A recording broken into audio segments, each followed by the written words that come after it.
sick of the whatever we're sick of today. Today we're sick and tired of yeast. We're sick and tired of Candida. And I know as a guy, it's a funny one for me to be talking about.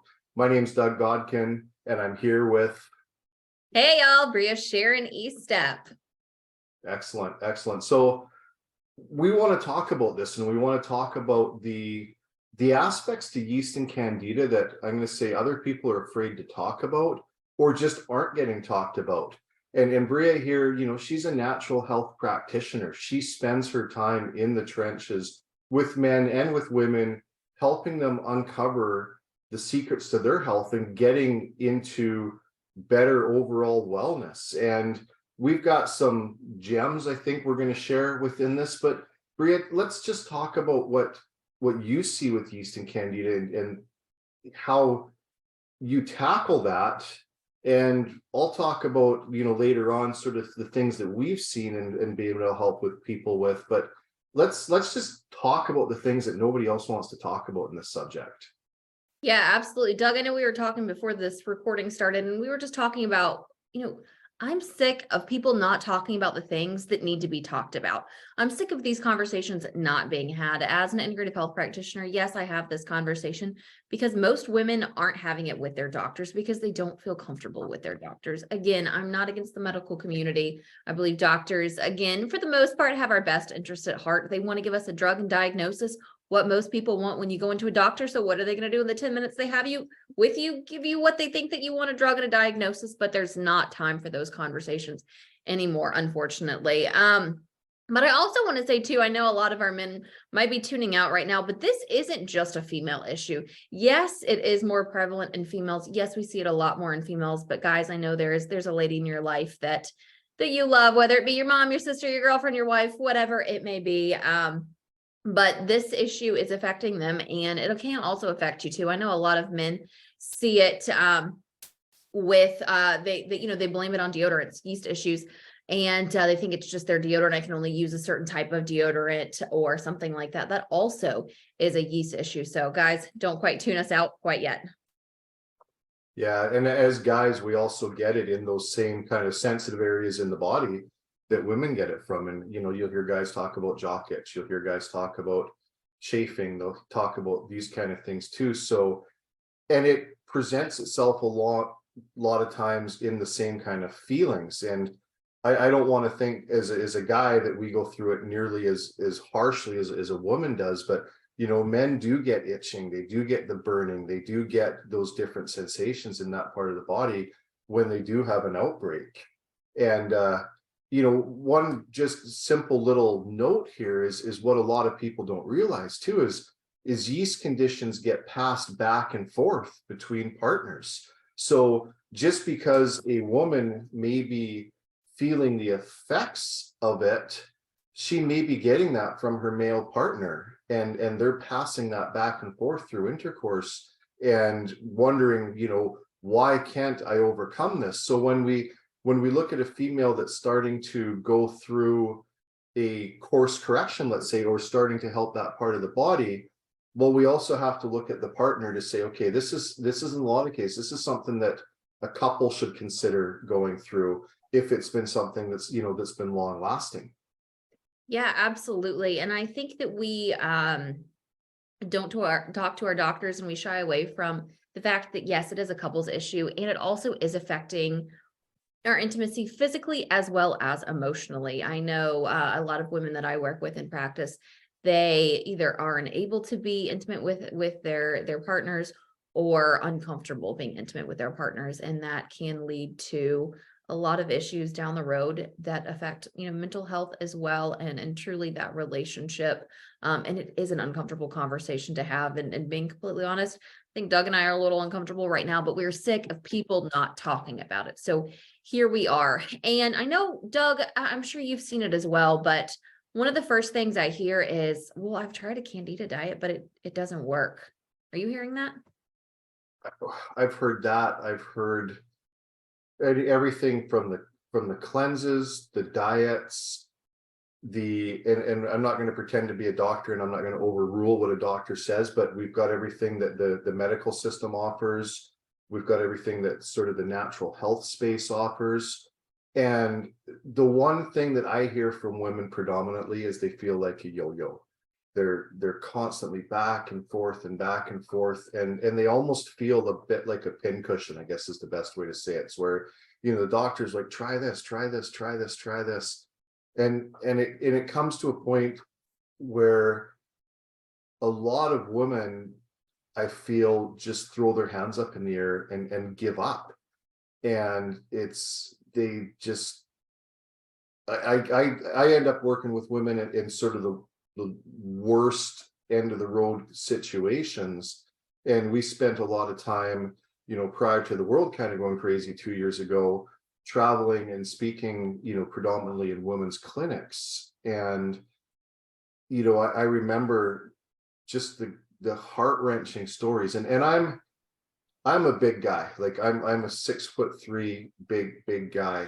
And it used to be very uncomfortable for me. I was like, oh man, like, but now, you know, I'm going to say we have fun with it. And I don't mean to be disrespectful in what I'm saying with that, but it's like, it's awesome to be a part of the change that we can make in somebody's lives, and being able to comfortably talk to somebody about this. Because I mean, I've heard every story that you could possibly think of about that part of the body and the female anatomy. And I mean, just absolutely gut-wrenching horror stories of where people are at. And there's nothing better than meeting and talking to somebody in their lowest spot, right? And you can relate to this, to then being able to see that transformation. And I was just talking to you before the start of this, but you know, it's like all of a sudden it's like a Viagra commercial is the best way I can describe it, where we're able to see that person overcome that challenge and overcome just that absolute stuckness where they've tried everything to be able to get there. But you know, before we sort of dive into that, let's talk about what people are doing to try and overcome this, and what's causing it in the first place, because that's the other side of yeast and candida and these problems that people are suffering from, is in so many cases people don't know where it's coming from. And we talked a little bit about male and female passing it back and forth, but there's so many aspects that are actually feeding this monster, let's say, that's happening in the body. Yeah, absolutely. And you know, I think that a lot of our listeners and viewers probably maybe feel like, well, I'm worse off than that. And you know, I've tried some stuff. So I want to touch on what Doug was talking about with me just before the recording, about someone that he was working with that wasn't able to be intimate with her husband for years, and just what that did to her and did to her relationship. And there truly was no hope. And she was able to truly overcome that, and exactly turned into that Viagra commercial. So if you're there like, well, my issue's too bad, stay tuned, please stay tuned. But I'll say, what I hear a lot is, yes, Candida diets don't work, and or they don't work long term. So basically what I see as an integrative health practitioner is, okay, we're going to go on a no sugar cleanse. You know, we're not going to eat sugar. We're not going to eat white flour. We're not going to eat pasta. We're not going to eat bread, which again, you know, gluten is one of our top food sensitivities that we see every single day. So that's not bad advice, but it's truly not getting down to the root issue. It's helping that Candida bacterial yeast overgrowth not repopulate, not grow. So yes, it may help, but long-term, it's not getting down to the root problem. So when we say Candida diets don't work, yes, they have helped some people, but it's just not getting down to that root problem. Yeah. And, you know, we've got the Candida diet side of things. I'd say we've also got the Candida feeding side of things as well. And that's when I end up talking to people, you know, it's one thing, and this applies to any area of overcoming, obstacles in health and getting to a better, natural lifestyle, is we've been given so much misinformation about what is a healthy diet and what foods are good for you. And I'm just going to say, we walk through the aisles at Walmart, for instance, and I'm saying this because this is something that comes up over and over and over again, is people buy the foods that have the healthy labels to them, and even to the microwave foods, the lean cuisines, the Weight Watchers, the big branded foods that they think, man, like, hey, I'm making a change. I'm going down this road. I'm going to start eating healthier. What's the other one? Ideal Protein, that has zero protein. It's Ideal Chemicals. But all of these different lifestyles that people end up actually adopting, thinking that they're doing the right thing and they're going down the right path to get themselves back on track, are actually so bad for the body because they're full of chemicals. They're full of all sorts of different preservatives that actually feed the yeast. And, when we look at what yeast and candida, feed on, they feed on sugar, they feed on corns, they feed on all of these different substances that, wine is a big one, bread, and that's, there's a book about wheat gut out there that was written about 20 years ago. But there's so many of the things, like I say, that people try to make the healthy choices, and we could do we'll do a whole series and a whole episode on this at some point. But it's helping people understand the full spectrum of what's taking me down this road and how do I overcome it. But unless we address the obstacles of what's causing it, then we're not giving the full amount of help that we can give to people as well. Yeah, absolutely. And I think a lot of people see, no sugar. Well, okay, that's great. But what's that sugar being replaced with? Sucralose, an artificial sweetener that destroys your good gut microbiome. Like, that's not going to help. And the way that I like to explain it, as far as, and also antibiotics, like, let's go ahead and go there, walking down the Walmart aisle. Let's go ahead and go there. And same thing, I am not a licensed medical doctor. I do not diagnose, cure, or treat disease. I don't want to claim that. But I know what has not worked for me. And unfortunately, antibiotics in pretty much any capacity that I've ever tried to use them hasn't worked for me. That being said, in a life or death situation, if I contract some crazy something or another, life or death, please give me antibiotics. If I cut off my finger, please don't take me to anybody integrative. Take me to the best plastic surgeon. Please give me the antibiotics for whatever I need, and I'll address the gut issues later. So let me just say I'm not completely against that. But and those antibiotics also feed that gut bacteria, unfortunately, just like the wine, just like the artificial sweeteners, just like all of the red dyes and the chemical crap storms we see in all of these healthy products. And like Doug was saying, we really want to get into that a little bit more. So we'll talk more about that on later episodes of really the marketing scams that you guys are seeing every single day, especially if you have social media. But the way that I think of the gut is, if this is my gut right here, and I have, I don't necessarily consider milk a health food, but let's go with it. So if this is my gut and I have a cup of sour milk, let's go with it. And I take this cup of not sour milk, good milk, again, don't love milk, but I pour the good milk into the sour milk. Let's say they're both the same size. Let's just go with it again. The good quote, quote milk isn't making the sour milk better.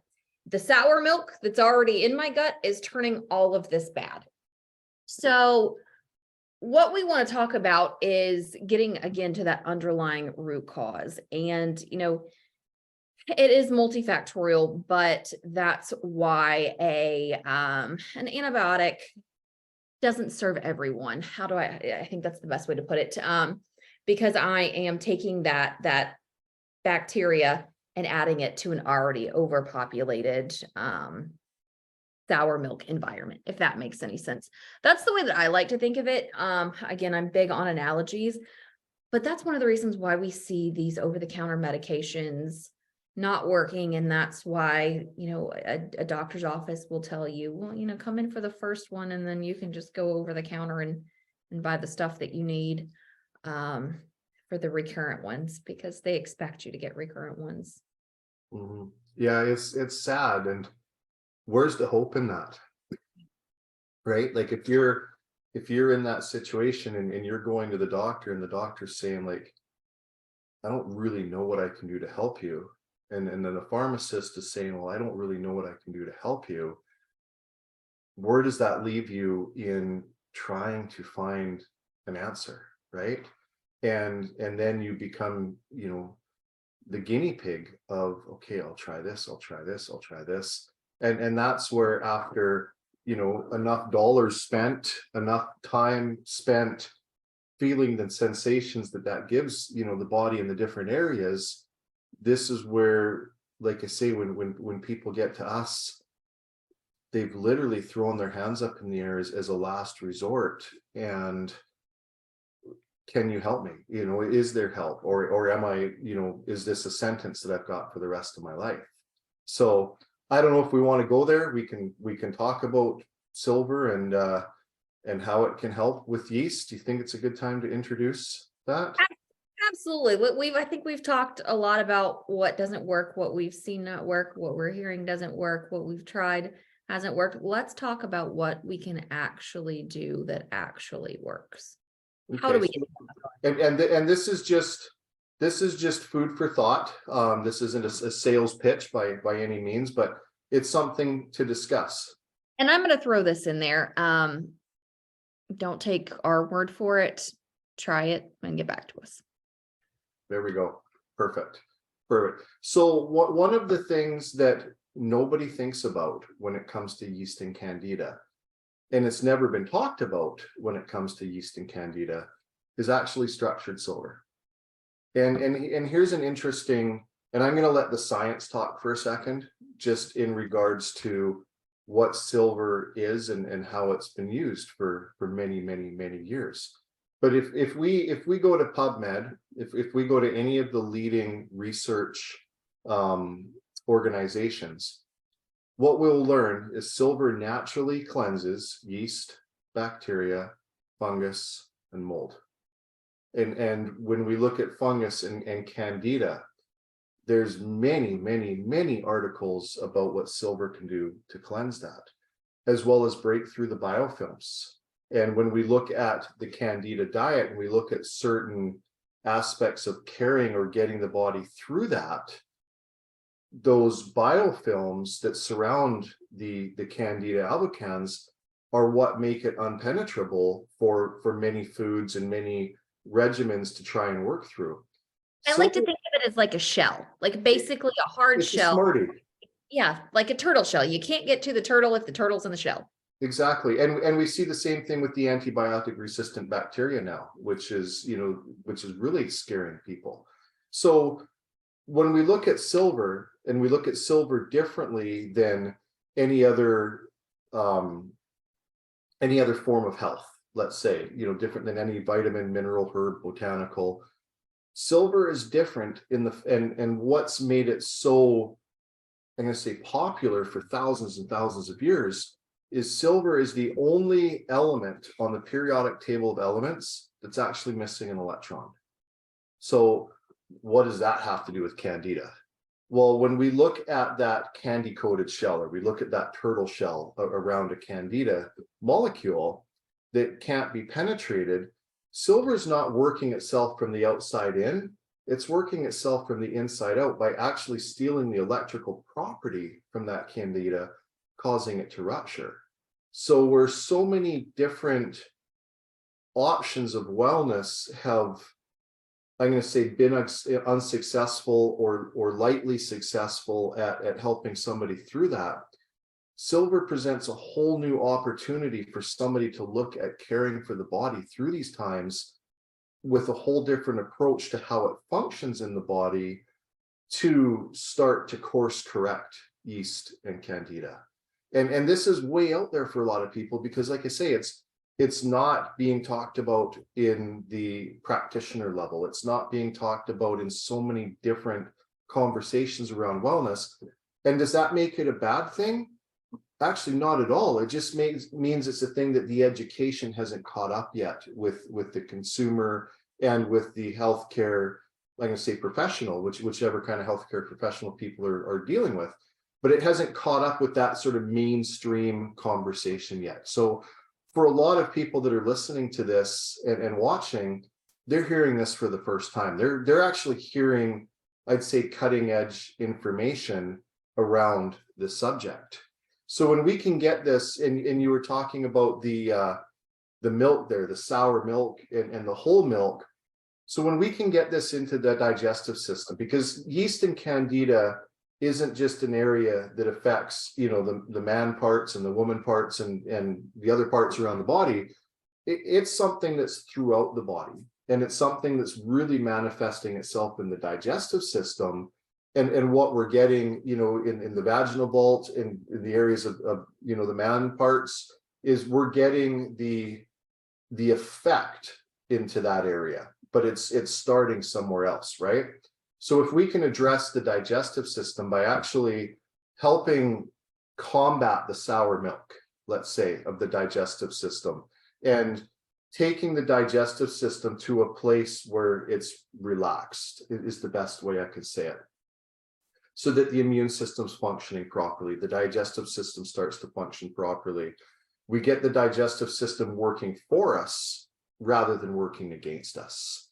So we can really make a difference in digestive cleansing, let's say, with the silver liquid. When we get into the exterior parts of the body, where we're getting the itching, we're getting the scratching, we're getting the, just the harsh living environment. And it is different for a woman, because in a woman, that's a dark, wet, moist environment. And I know that's things that people don't want to think about, but that is a breeding ground, for fungus, and which is candida. And unless we come to a point in society where we're all going to walk around naked and expose ourselves to the sun a lot better, as part of the lifestyle that we all live in the world we live in, that environment is going to continue to be, living in that situation, right? It just is what it is. So we can actually use the silver gel topically in that area to help with the effects and the feelings that are happening, right? We can use the silver liquid as a douche. We could put the silver gel on a tampon to get in, deeper into the vaginal vault. I've got a lot of customers that use this as a lubricant for the two partners, and that way, and I call it a healing treatment. And if you're going to do it, you might as well get all the benefits of it, right? It just is what it is. We're having fun with this, and then we've got a good, clean, organic soap that's infused with silver, that when we look at soaps and the soap market and the whole personal hygiene market, there's so many chemicals and so many of those products that are really hindering that area of the body as well, because we want to keep it as clean, we want to keep it chemical free, we want to do whatever we can to drive the chemicals and the toxins and preservatives out of the body, which are wreaking havoc and causing these problems. So that's just, like I say, a simple option of a wellness kit, let's say, that we've seen make an absolute amazing impact in people's lives that are suffering from this. And we can talk about probiotics, and we can talk about all the ways that we can start to rebuild the digestive system. But in order to rebuild the digestive system, we have to reset the digestive system. We have to, reset those parts of the body. We have to reset, the vaginal vault. We have to reset the male parts. We have to get those to a point where they're cleansed, clean, and not reproducing at such a rapid pace. And I look at that as step one, and we'll save rebuilding the digestive system to another episode, because that's a whole huge conversation in itself. But like I say, this is something that isn't being talked about. We've seen just amazing stories, and people, like I say, people end up with us on the silver side as a last result because nobody's talking about it. It's a friend that's referred them, or they've found us somewhere through that, but it hasn't been front of mind. And then once we work with somebody for a period of time and help them through that, well, yeah, it becomes front of mind, and it's starting to become front of mind for a lot more natural practitioners and people working in the health space. But it takes time, and it takes time for people to learn and understand and grow with that. Absolutely. And I'll say from a integrative health practitioner side, silver is relatively new for me. I mean, I grew up, my mom would, give it to us if we got a cold or something like that. God bless my mama. But getting into the chemical side of it and understanding more, I'm also learning about silver. So being completely transparent here, I didn't realize that silver was missing a molecule, and that's why it's not a supplement, because it's not supplementing in there. It's helping remove the bad stuff, for lack of better words. And Doug, what I'm hearing you say is exactly what I've been saying. Candida bacterial yeast overgrowth is a gut issue, and most practitioners are treating it in conventional medicine, are treating it topically. And yes, there's things that we can use topically to ease the symptoms that are natural, but we need to work from the inside out. And I think if we can leave our listeners with one thing today, guys, work from the inside out. Because that shell is around that candida. It's truly vital to be able to get in there and get to the underlying root cause. My story with Candida bacterial yeast overgrowth, I kind of group it all together, but I saw it on a functional medicine lab, and the issues that I had were more skin for me, like horrible rashes underneath my arms, just being completely transparent. And one, it was embarrassing when you're working out wearing sleeveless shirts to lift your arms up and have huge rashes underneath your arms. But it was waking me up in the middle of the night where I couldn't function, and just, again, uncomfortable. You're sitting in church just twitching because you're itching. And, for me, it went on for months and months and months. And I was able to get down in there and address the root cause, get to the gut issues in there. But I just want to encourage you, if you are struggling, with skin issues or, any type of yeast infection or jock itch or anything like that, guys, there is hope. And I've been there, and it's not Fully. And we're going to continue to provide hope. And that's part of the, what we're talking about. And like I say, the title of our show is Sick of the, and it's a blank, Sick of the Blank. And that blank is these different subjects, and today we were sick and tired of yeast. And it's something that's come up a lot this week with different people that we've spoken with. And we're like, you know what, let's address this today and let's talk about it. And I truly hope that whoever's listening to us, in this episode here is taking something away from it. And we're here to help, and we're going to continue to talk about these subjects and different subjects, and hopefully talk about them in a way that other people aren't talking about them, that we can, offer hope, offer solutions, and just offer a way through where you may be feeling stuck. Yeah, absolutely. I mean, we actually had something different on the schedule to talk about today, but that's what we want to do here, is we want to talk about what you guys are dealing with. We want to address, what's keeping you guys up at night. We want to be there, and we want to know what you guys are sick of too. So please let us know, what are you sick of? Let's go there. Let's have these uncomfortable, perhaps, conversations. Let's get down to the underlying root cause. Our goal here isn't to sell you on something or anything like that. Our goal here is to provide you hope that your body too can heal. Your body is designed and created to heal. We just have to position it and put it in a position to heal itself. So that's what we're here for, is just to help. Awesome. So we look forward to seeing you next time. And we hope that this was good feeding today. And we'll see you all soon.